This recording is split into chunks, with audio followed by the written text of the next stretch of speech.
shows you the level of La Bikina's skills, you know. So we got to keep our eye on her, keep pushing her, and she definitely got some skills in that super flyweight division. I want to ask you, La Bikina, what got you into boxing? Well, originally my dad would train kids in the backyard, and I was just a little girl playing, and I was like, Dad, I want to box. Yeah, and he didn't want me to box. My parents, absolutely not. They didn't want to. My dad thought I was gonna suck, in other words, but I showed him otherwise, and here I am.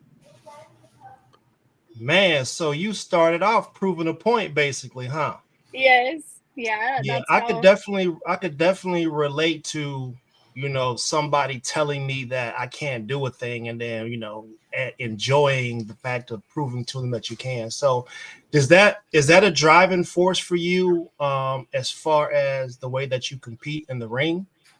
Yes, definitely. Everything I do is for my family and the people that I love. Because my family's my everything. My parents, I'm very blessed to have my parents as my coaches, because they're always with me. I'm always with them, and they're my biggest motivation to succeed. Nice. Hey, Nayeli, how's it going? So, Good, I good. I want to ask you specifically about your dad thinking you were going to suck. Was that a you thing? Like Nayeli, he didn't think you were going to be good for any particular, or is it more of a, you know, Latino man not really believing that this boxing's for women type of thing? Like what was it exactly? It was more, I think it was him thinking as a dad, because I was very girly. So Oh, I was in Okay. cheer originally. So he was like, how are you going to go from cheer to being a boxer? Like, that's crazy, So he didn't think I was going to have it in me until, well, how I started was that he didn't teach me nothing of boxing. I had to lie to my parents saying, oh, I want, that they both agreed. My dad's like, go ask your mom. I asked her, and then she's like, go ask your dad. I'm like, he said yes. I lied to them so they can both say yes. And then my dad put me in the ring with I was 8 years old, so kids don't get hurt, right? But he was it was a boy. He was an 8-year-old experience, and my dad wanted me to get scared, and well, that didn't happen. The first round I got beat up. I was just throwing like crazy, and then comes the second round, I threw one right, and then I saw it worked, and I kept going and going and going, and my dad's like, "We got to fight her." So that's when it changed his mind. Okay. Man, Eric, that was a good one. Can I piggyback off of that real quick? Hey, listen, because we got some savages for our audience sometimes, or they're the savage crowd, right? For Yeah. y'all that don't understand, in Texas, exactly, and in certain states that don't have professional teams, or they do, the cheering is serious. Like, I'm talking about moms be ready to put hands on other moms. Like, so the competition is crazy fierce. And the competition is not for a lot of money. Like, some of the Dallas Cowboy cheerleaders might make $100 a game, right? So for y'all that don't understand, that's what it yeah. is. It's Man, that's serious. serious, huh? Okay. So can you tell us about your amateur background? So I have more or less more than 100 fights. When I was 8 years old, I started kickboxing, and then about 12, I did strictly boxing. And I fought here in the U.S., national tournaments, all that good stuff, and also in Mexico, and I won nationals over there too. Okay.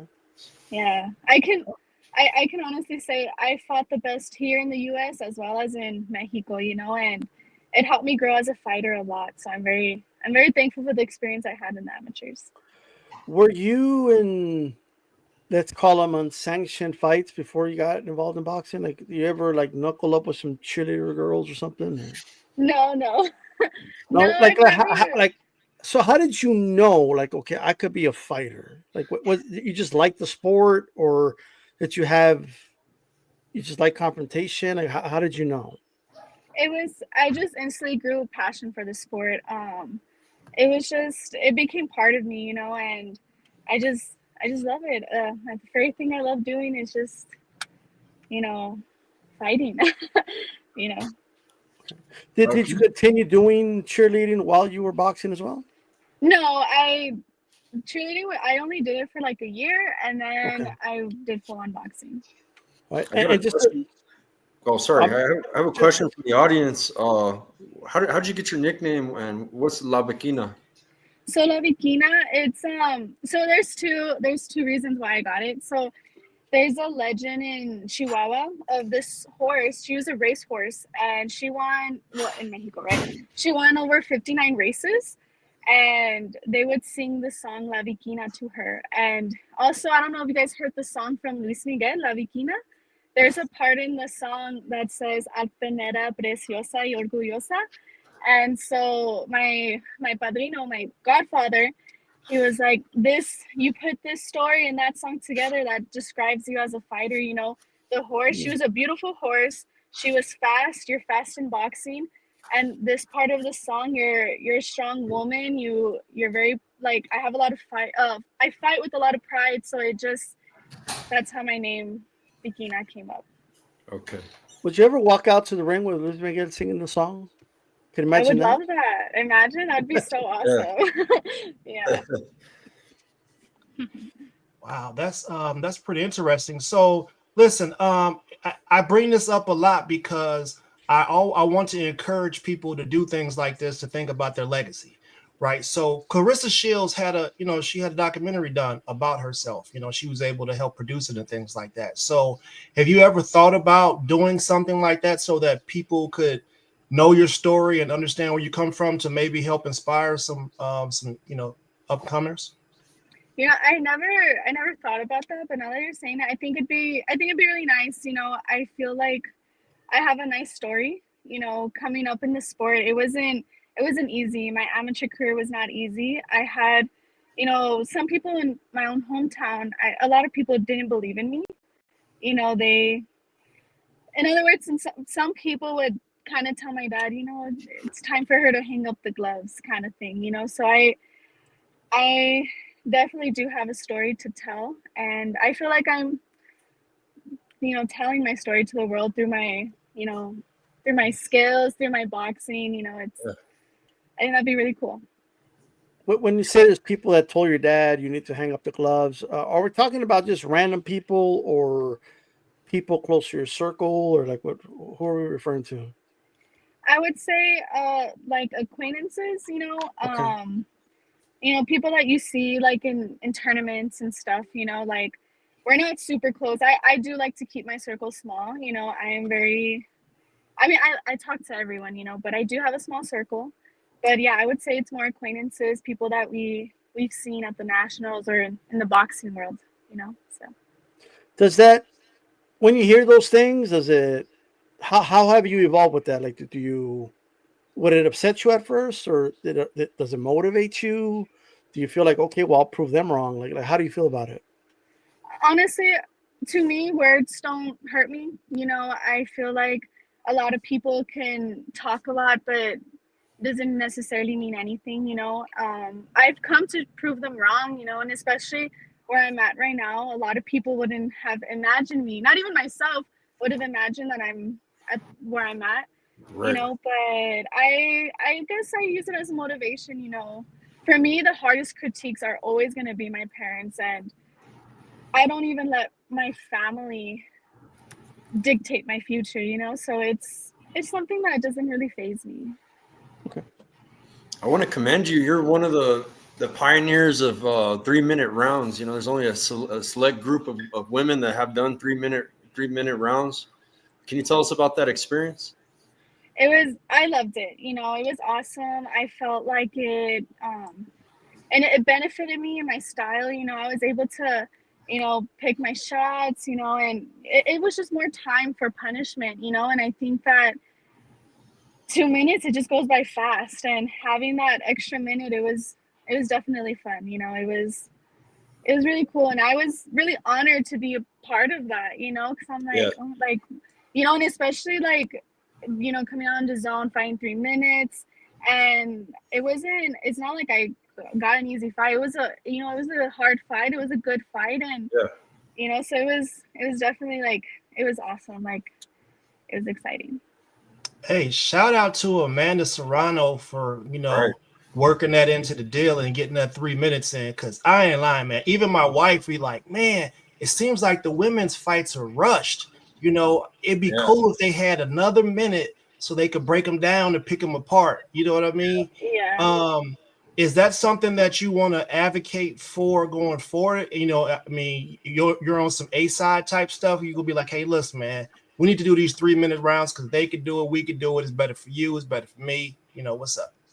No, definitely. You know, if I'm able to continue pushing, hey, let's do 3 minutes, and I'm able to do that like for the rest of my fights, that would be awesome. You know, because yeah, it does feel rushed. You know, and especially that's why I feel like when I was starting 4 rounds, 2 minutes, I was like, man, this feels so fast.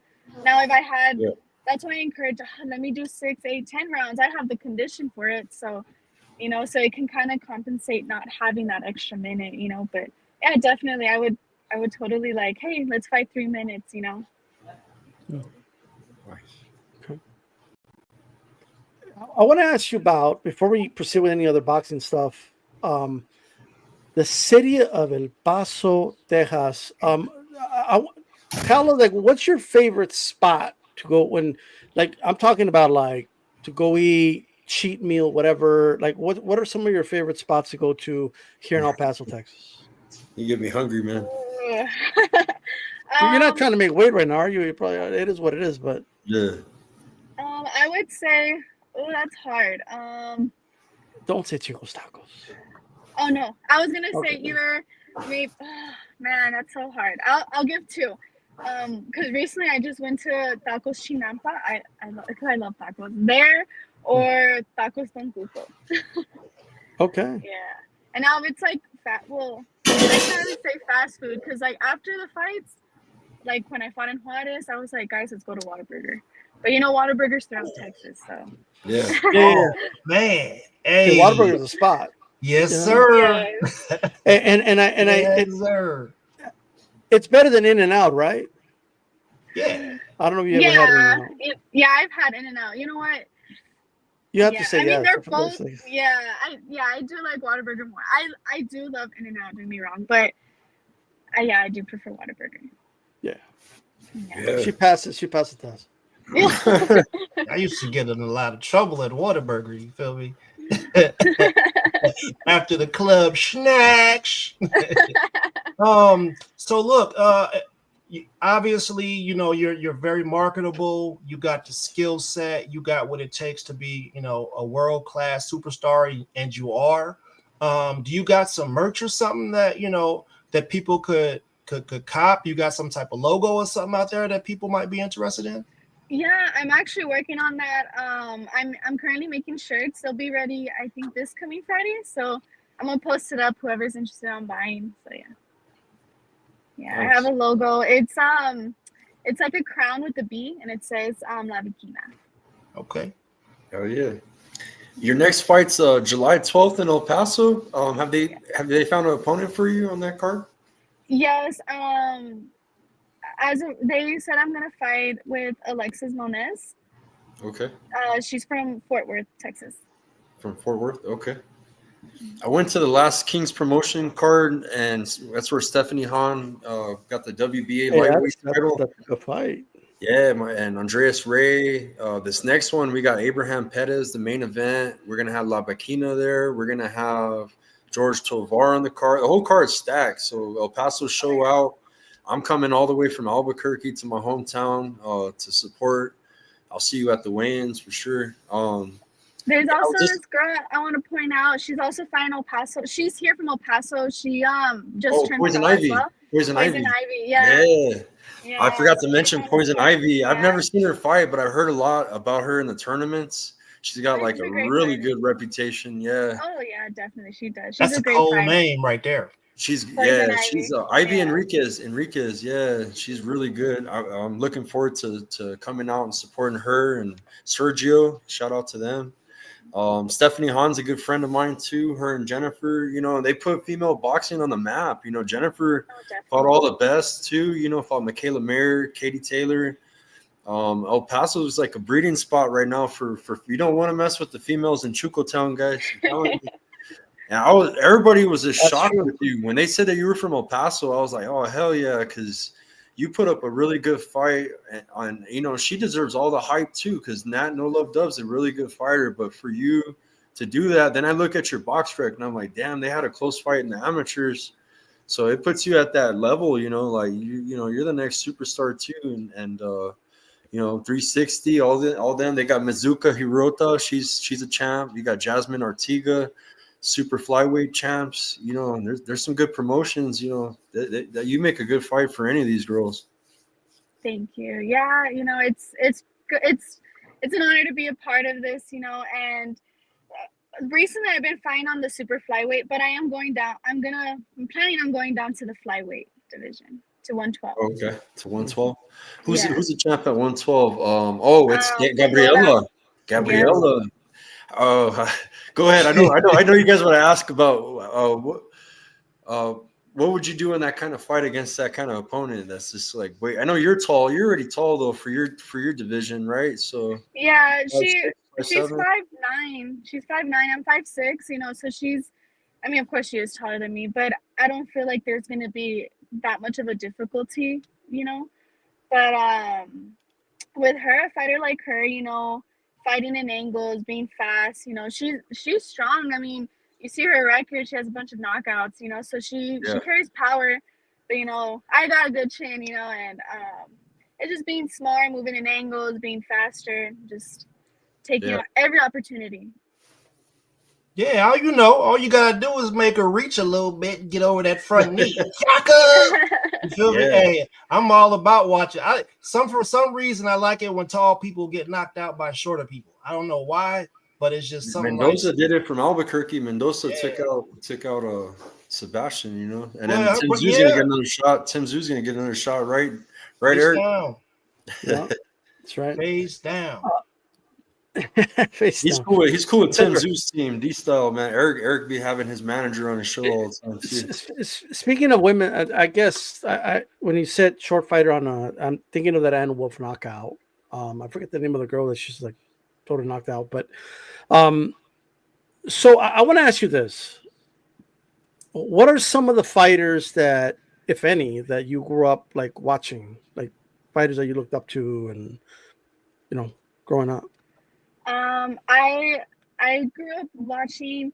I'm not gonna lie. When I was little, I really, really wouldn't watch like boxing fights. But as I started getting older and everything, I grew up watching, Terrence Crawford, Lomachenko, and girls. I love Amanda Serrano. I mean, she's, I look up to her a lot, and Michaela Mayer as well. Michaela Mayer, Alicia. I can't say her last name. Baumgartner. Yes, her as well. And there's this. I was going to a chiropractor, and he's like, "You like Lomachenko? You need to check out Salvador Sanchez. Yeah, and he's a great fighter too. Yeah, and also another Mexican fighter that I really look up to is Jackie Nava.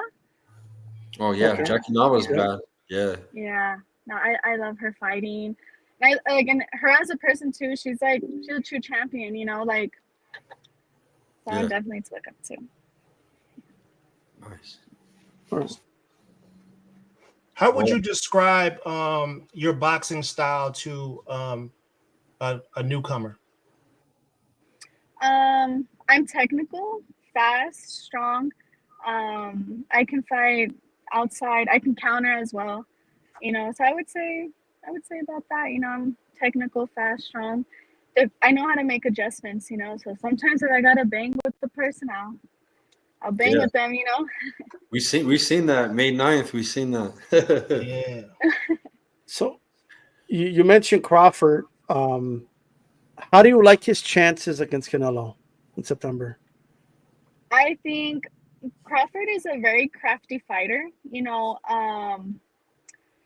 Canelo's very strong, but I think that Crawford is very intelligent, and I see it 50-50 just because, the weight, but I think Crawford with his skills and his, like, him being very intelligent, I think that he can win. You know, I don't know. I'm also a fan of Canelo, but Canelo doesn't know how to deal with someone with good footwork, you know, and Crawford knows how to move, you know, and I feel like he's gonna make that fight difficult for Canelo. Okay. I don't like that answer, but it's okay. You know, we all have different opinions. No. I think it's a great fight too. What? How do you? Assuming you, and I'm sure you're expecting to win. That should be your mentality, like for your next fight. What? Because I know we talked briefly about Gabriel Fundora, but I mean that's if we're honest, that's I feel that's a couple fights away. So, what's your trajectory? Like, at what point do you think you'll go from 4 rounds to maybe 6, and then get to 10 rounds? Like, how many fights do you see yourself before you progress to like a 10 round? Well, this next fight, I am gonna fight 6 rounds, and well, they were talking about 6 to 8 rounds, but it's agreed to do 6 rounds. So I'm already gonna start fighting the 6 rounds, and maybe do like 2 fights, 6 rounds, and then move up to the 8 and up to 10. Yeah. Okay. And do you want to keep doing the 3 minutes, or is that just a if it happens type of thing?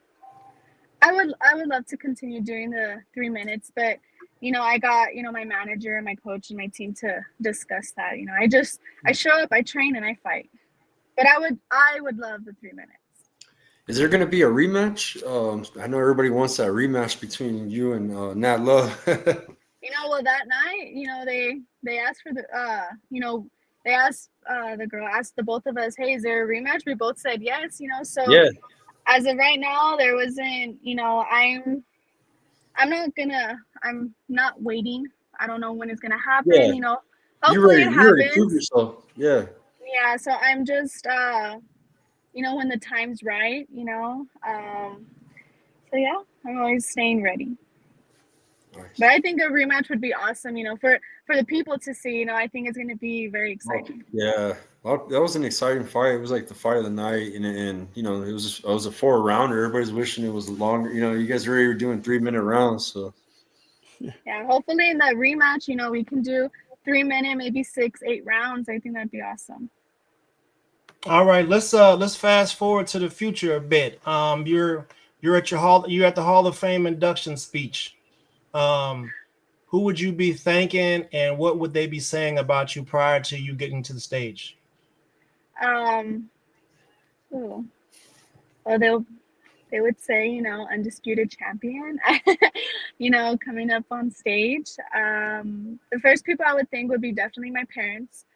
From there, my family, my manager, my team behind me, and all of the people from, you know, El Paso to that Juarez and Chihuahua, you know. Those are the people I would say thank you to. All right. nice. But for you know people out there that never been to the city, what from your perspective, what can you tell people about the city of El Paso, Texas, and its people?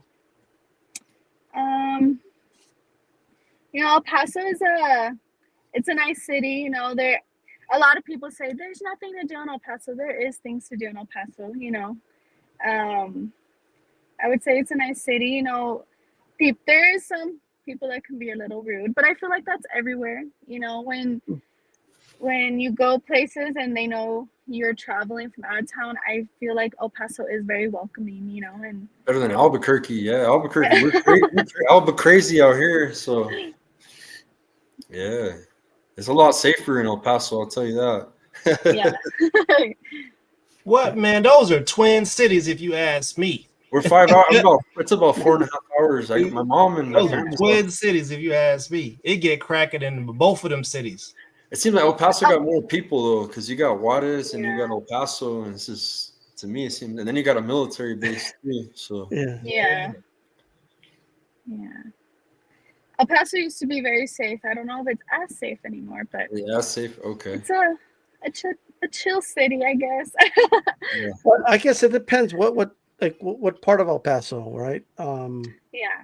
So like, I mean, I'm in the lower valley. It's not that bad, you know. Like, When I was a kid, we had what Devil's Triangle and then Segundo. We had, those were like I guess the rough areas, I guess. But other than that, everything was all cherry.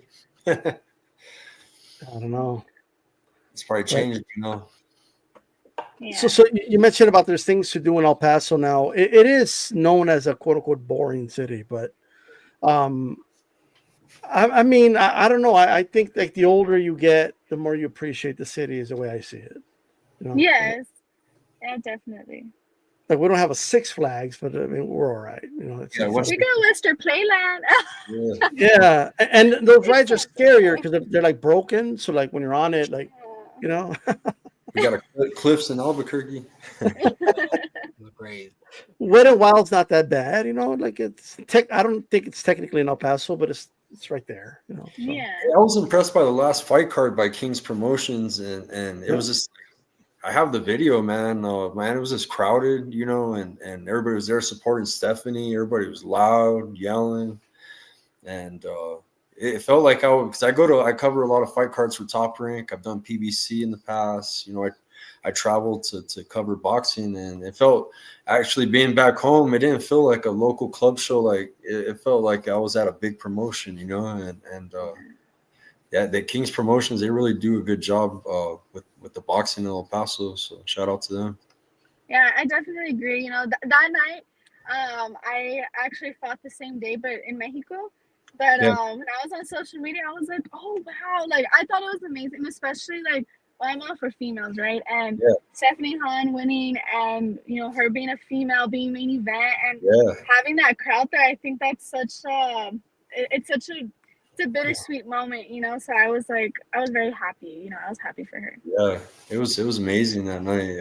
That's why I'm excited to see you fight on July 12th, and we're coming with some Albuquerque heat, man. Us Albuquerque, we're some dogs out here. So Andreas, We don't need more heat in El Paso. We're good, but man, we got some killers coming from Albuquerque. We got two of them. man, But where can everybody follow you at, Nayeli? So my Instagram is lavicina.rodriguez, and you guys can follow me there. We also, if you want to follow, you know, the fight team page, Rodriguez Fight Team, that's the gym I train out of. That's my dad's gym, you know, so you guys want to also follow that page. Cool. Have to check out your guys' gym when I go visit home one time. So Yeah, you're always welcome. Doors are always open. yeah, nice. I got some kids that fight, so. Well, thank you. Much love and much success, and keep us posted on your next fight. You guys follow La Bikina. It's scrolling on the bottom. You guys follow D Style Boxing. We're live on his channel, and Papi Chun Yayo. Mo Boxing, No Problems, the network. We're live on his channel. Shout out to Mo Boxing, and thank you. Thank you. we're going.